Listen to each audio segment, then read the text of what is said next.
What's going on, guys? Q.J.C. here, back with another movie review. And last night I saw Joker Folie à Deux. Before I get into my thoughts, I'll say this was one of my most anticipated movies of the year. I really loved the first Joker movie. That's one of my favorite movies of all time. I was one of the people that also said it did not need a sequel. I was perfectly fine with it being a one off. But, when you make over $1 billion and you're the highest grossing R rated film at the time, of course Warner Brothers wanted a sequel to it. But even despite the announcements for a sequel, I was very optimistic. I was actually rather excited for it. I was like, oh, okay, we get to continue the story of the world, even though a sequel was not needed. I'm going to give it a chance. And then they said it was going to be a musical, and I was like, oh no. If you don't know, I do not like musicals. I think there are exceptions, but musicals are just not my favorite kind of genre. I respect Todd Phillips for taking a risk with this. The trailers made it seem like it actually wasn't going to be that big of a musical. The trailers were deceiving you. The movie is a musical, but I think making it a musical was a huge mistake, first off. Now, I did not think this film personally was as bad as Rotten Tomatoes says it was. Like, yeah, I'm disappointed with the movie, but I didn't think it personally. I did not think it was like 37% terrible, bottom of the barrel, abysmal kind of thing. I think I'm one of the few people that's literally right down the middle with this thing. The movie does have its issues, but there are stuff I do enjoy about it, which I'll get into. Not spoiler review, so you don't have to worry about spoilers for this. First things first, this movie to me personally did not need to be. Well, first off, the movie did not need to exist. But this movie definitely felt more like an epilogue to the first movie. So it continues a couple years after the first movie left off. Arthur is in Arkham Asylum, and then there he meets Harley Quinn, or Lee Quinzel, played by Lady Gaga, and stuff happens there, and then we have the courtroom drama talking about his actions in the first movie.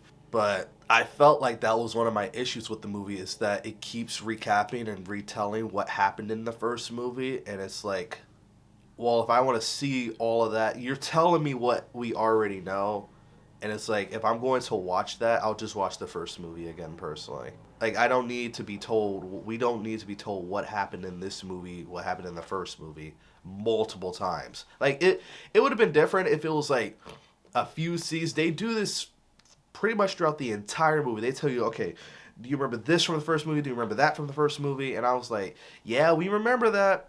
But, another thing that a lot of people are going to be talking about, and my friends have already been talking about it, is the ending of the movie. Yeah, that ending is definitely divisive. You're either going to love it, or you're going to hate it, or you're going to be flat out confused like I was. I wasn't even angry. I was really confused by that ending. And then my friends actually did a good job explaining like what it was about and how it related to the whole story of this version of the Joker.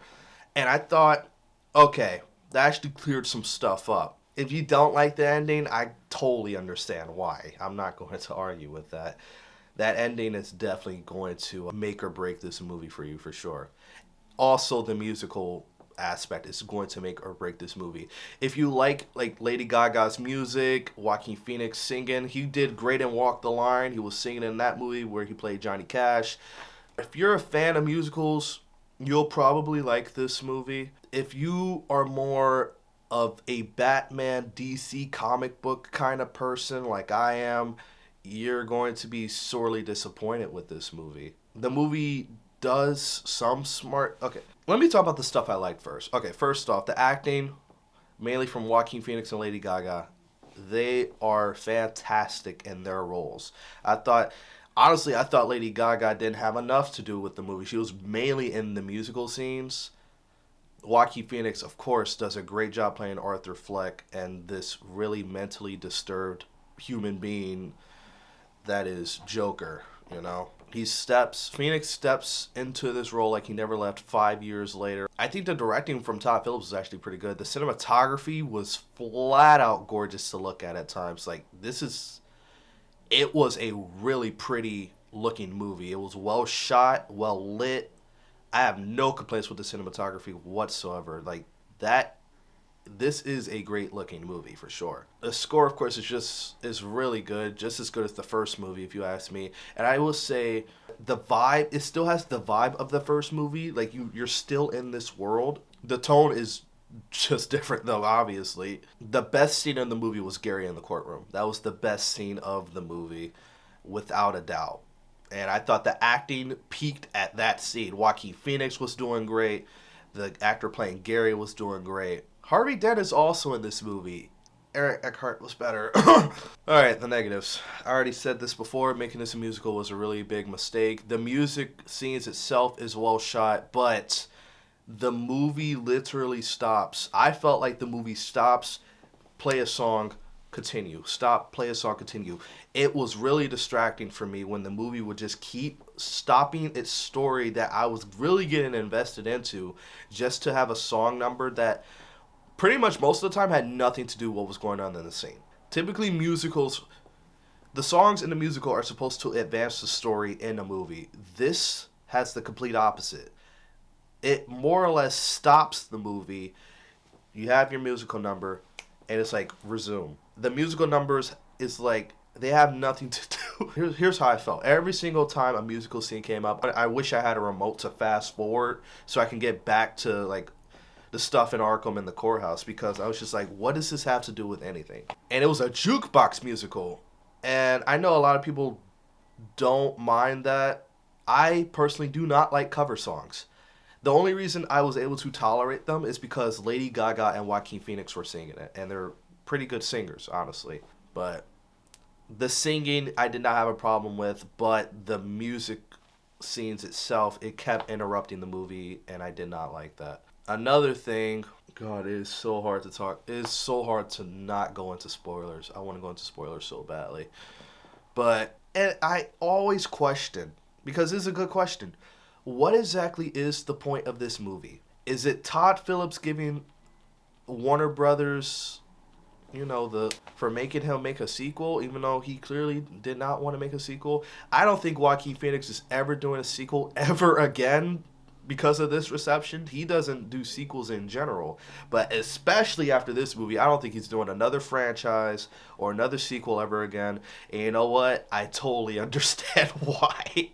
Because, man, but when you make over $1 billion and you're the highest grossing R-rated film of all time, at the time, because Deadpool and Wolverine beat it, a sequel was inevitable. And I was like, Todd Phillips definitely trolled us with this one. First off, mad respect for being different. It's really rare that directors take a risk with the movie. I don't like The Last Jedi, but at least Rian Johnson he definitely took a risk with it.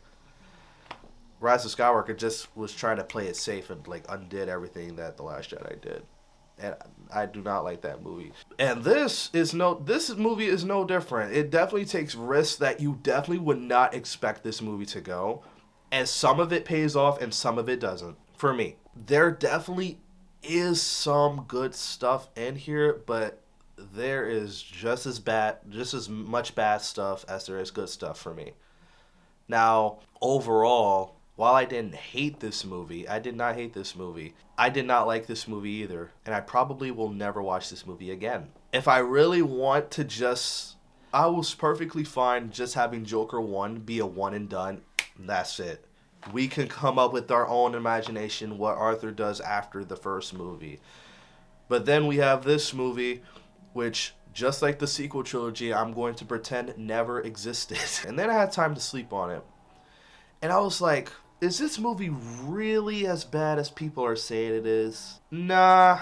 Will I call it a good movie? No. Is it a bold movie? It's absolutely a bold movie. And a lot of people are going to get pissed off at it. There's very few people I know that are going to like this movie. And if you don't like this movie, I totally understand why. Because right now, I'll tell you this. The movie, as of now, is disappointing and mediocre. I'm going to give Joker Folie à Deux a 5 out of 10. Right down the middle. I will stick with the first movie. And that's another thing. The ending of the movie, you could argue is pointless. The whole movie is pointless. And the first movie is pointless. But to me, the ending of this movie did not taint my enjoyment for the first one, personally.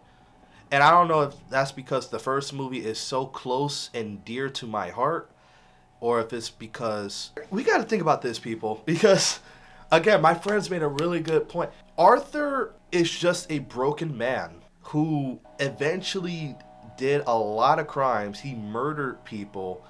And it's like in the first movie, we kind of sympathize with him, but at the same time, should we really be sympathizing and rooting for? Don't, let's face it, we were kind of rooting for him. This movie, they do go more into depth on the Arthur side when we all thought they were going to go more in depth on the Joker side. It's definitely more on the Arthur side. It's like, it like comes across as, you know, this man clearly needs help. This, I, I will, yeah. The whole like mental illness thing, I still really enjoy, and I like that they, you know, they keep bringing it back in this movie, and but they do something with it that I thought didn't work. But at the same time, it's like, you know, you saw the first movie, so you know how that movie ends, what he did, and it's like are you supposed to feel bad for rooting for him, or because the Joker is an unreliable narrator. He has so many origin stories, like you don't know what's true, what's real, and what's not real, which I find really compelling about his character. Which is also what I find compelling about the Joker one and this movie, is that, you know, he's still that unreliable narrator where we don't know what to think, what's real, what's not real, who to trust, and who not to trust. But yeah, I know some people were calling the movie boring. I personally did not get bored with the movie. I was more or less with it. I did not fall asleep like I thought I was going to fall asleep, but I actually didn't. And I will say, for a positive, the opening scene was nice. And I'm thinking, okay, this is going to pick up. It's going to be really clever. And then there were times where the movie had me. I'm thinking, okay, this is going to go somewhere. It's going to go somewhere. And then it drops off. And I'm like, ah. Oh. And then a musical scene happens. I'm like, oh. And then something else happens. I'm like, okay, let's keep going. Let's keep going. Let's keep going. Same thing. Rinse and repeat. Rinse and repeat. Rinse and repeat. I think overall, it's just wasted potential. I thought it could have been better. And the relationship with Harley and the Joker, I did like in this movie only because, jeez, I can't keep going without going into spoilers. So I'm just gonna end it here. So 5 out of 10. If you guys saw Joker Folie, let me know what you think of it. I would wait for this to stream personally. I would not watch this in the theater if you're going to watch it, but let me know what you guys think. And I will see you guys next time. Take care.